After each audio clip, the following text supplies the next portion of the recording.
hear from a young man who I just recently met at Union Station. They're doing a camp for kids there, and they're teaching them about nutrition and safety and all kinds of things, and they're teaching them mostly about Jesus, which is awesome, right?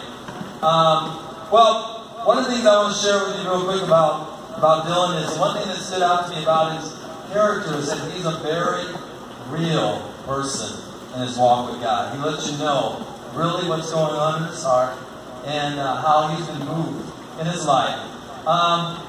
So I asked him if he would come and share a little bit about his life and share what's on his heart. So I'm going to turn this floor over here to Dylan. Okay, he goes to Quest Church. Where? West Liberty. Alright, so let's give a hand up for Dylan here. Alright, here we go. Alright, so I'm Dylan, and I guess I want to start off with a question. Through here, when they go through anything tough or something terrible happens to them, through here ask God for help. Show hands. Your immediate response is to ask God for help, or to look to God. Alright. So another question. Who here, when they go through a tough time, their immediate response is to blame God. To look to him and say, it's your fault. Why are you doing this? I do that a lot, I guess, on my daily life. I like to blame God for all my struggles, but I guess over 13 years I finally figured out it's not really God's fault. He's the only way that I'm going to get through something, like the problems I go through. He's the only way, I guess, I can go through that and make it out fine. So, I guess my struggles, they go from before I was even born. I have 2 blood sisters, and the oldest, her name is Haley, and I guess the youngest, but she's older than me, her name is Michaela, and Haley, my blood sister, she got the raw end of the deal. See, my mom couldn't take care of us because she had a drug addiction, and she really, I guess, the government and the law wouldn't let her take care of any of us. So they split us up. Haley, she had a pretty crappy life, I guess you would say. But she was always the sweetest one of us all. Michaela, she went with her real father, and I went with my adopted parents. One's right there, and then one's over there. And so I think it was 6 months after I was born, my mother died. She finally died, and I never met my dad, which was, for most of my life, it was challenging, because I always thought I wasn't wanted, and I didn't matter, because my dad I don't even know what he looks like. I have no memory, no nothing of him, so it's kind of hard to realize that I'm probably never going to be able to meet him, and he's never going to be able to meet me. And so I carried that guilt, almost that sadness and pain my whole life until, I guess, into this 7th grade year. The most thing I struggle with, because I go to school and I play football, I play basketball, and I do track, and I guess, to be modest and a little braggy, I guess. And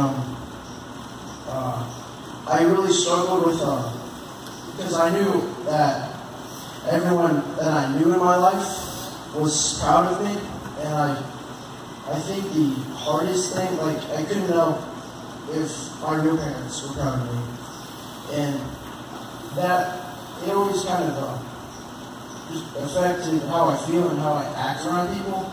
So I always thought I had to like fit in to like the cool kids in my school, that I would have to act funny and cool with them. And so I struggled a lot with not knowing my dad and my mom dying, and not being able to see any of my real family. And so there was this one day I came home from a football game. It was one of the games that we won, and I did pretty good. So I was really happy. I was sitting there, and I actually crying, like full tears were coming out. And I don't really like crying because it just, I don't like it. I like being happy and hanging around with people. And so I was sitting there crying, wondering why God would take someone, the people who are supposed to love me and take care of me, that I never got to be raised by them. And I was sitting there crying, my eyes out, and I kind of like, I finally felt it, that if I don't know if they're proud of me, but that mattered, because I know God's proud of me, and He is glad that I'm doing stuff right, and I'm doing what I need to do to show Him and live life, I guess, the right way. And so this was, I think, would be in October. And so, yeah, it was October. And so football season ends, and it gets into late December, and so it's actually past Christmas and into January.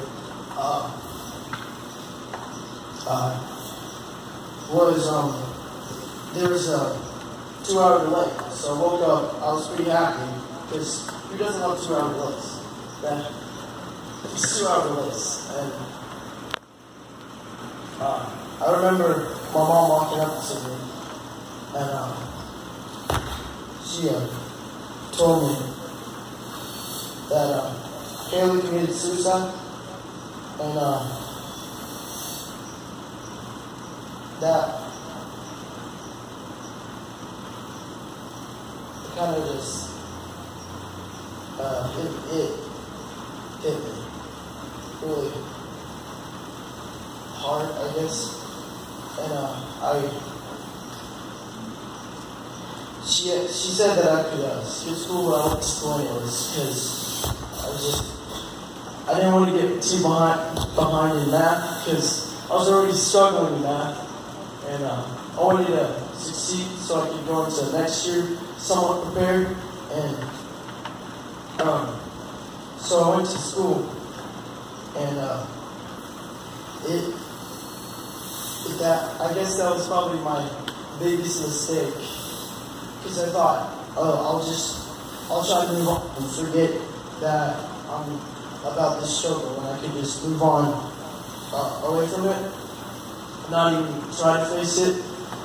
But so I tried really hard to like move it out of the way, and it ever happened. And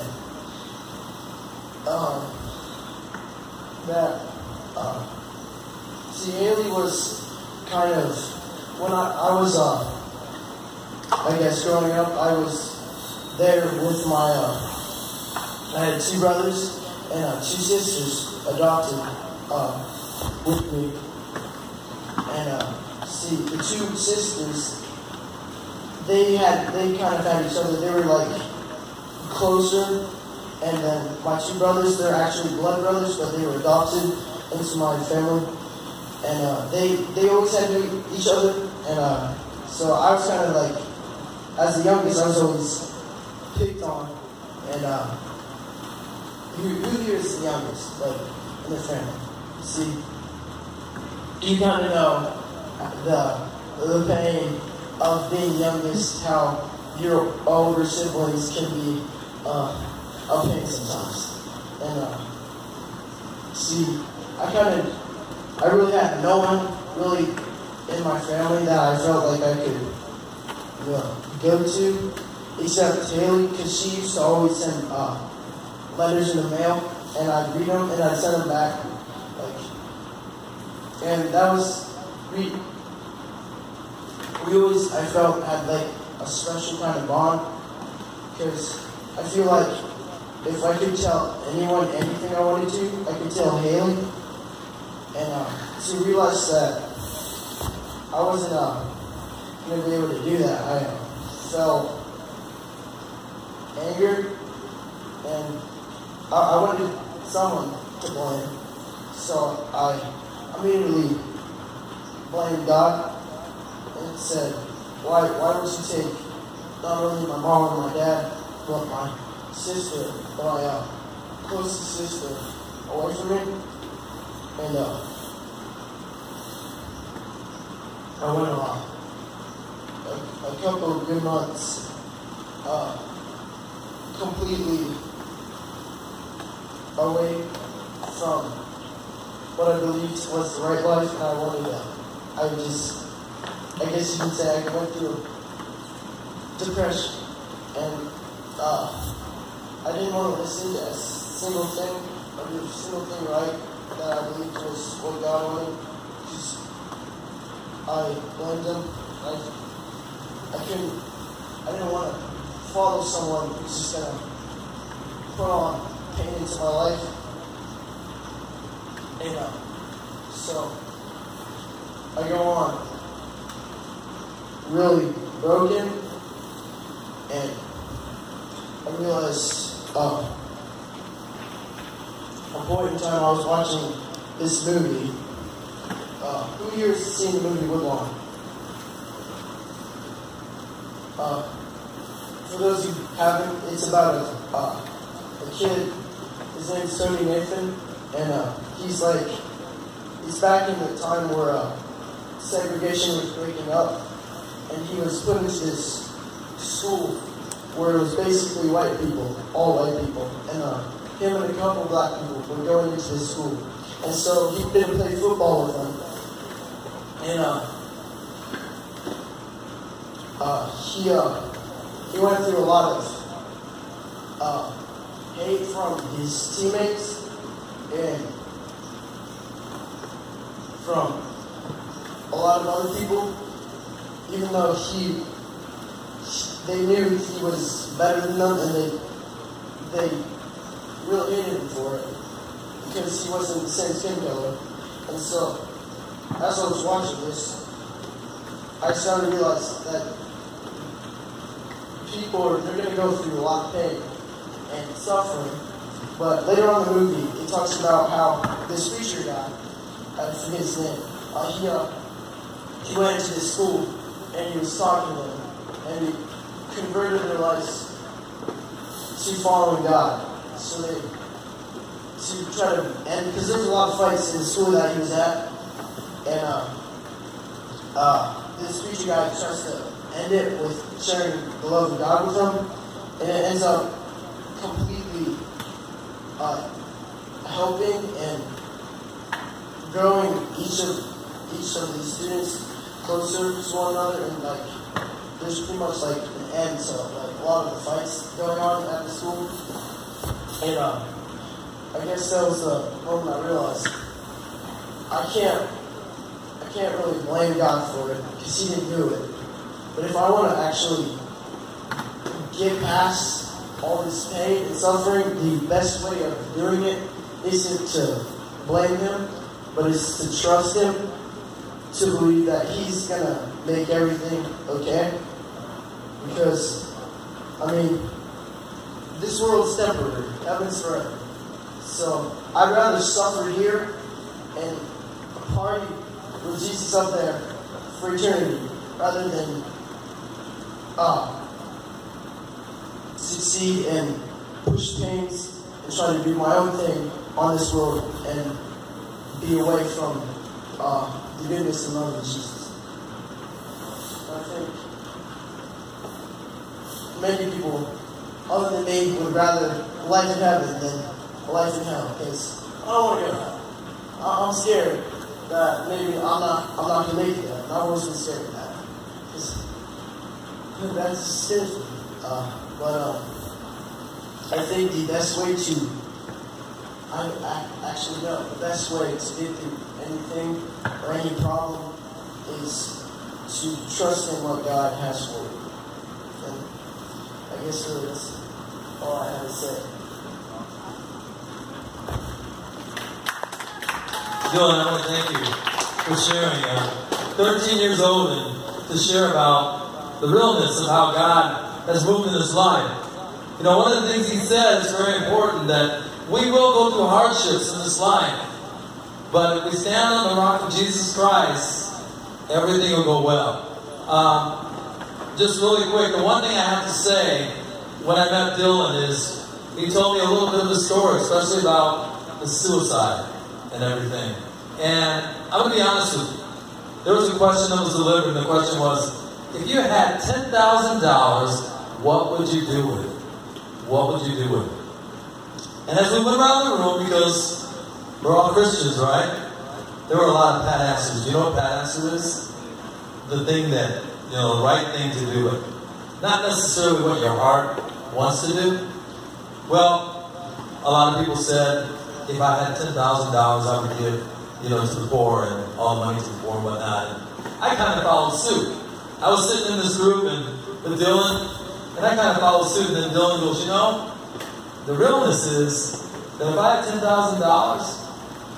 hey, you know, I want to go to college. You know, there are things I want to do in my life. It convicted me because my wife is a substitute teacher, and as you know, summertime, there is no work, right? So, financially, we've been challenged by that, you know? And so it really convicted my heart to realize that, you know, hey, if I had $10,000, even though I would give to the poor, don't get me wrong, but I would still take care of my family to make sure that we have everything that we need. So this man comes along, young man, 13-year-old, you know, with a heart that was real. And a heart that loves God. And it really inspired me and really moved me to want to have him here tonight to speak to you and let you know that no matter what you go through in your lives, no matter what it is, as long as you stand on the rock of Jesus Christ, you will make it through. Because we were strong when we were weak. Okay? So what I want to do real quick here is once again give him a hand clap to thank Dylan for coming out and speaking for us. Next, I want to ask you all a question. Okay, and what you can do, I want you all to close your eyes real quick.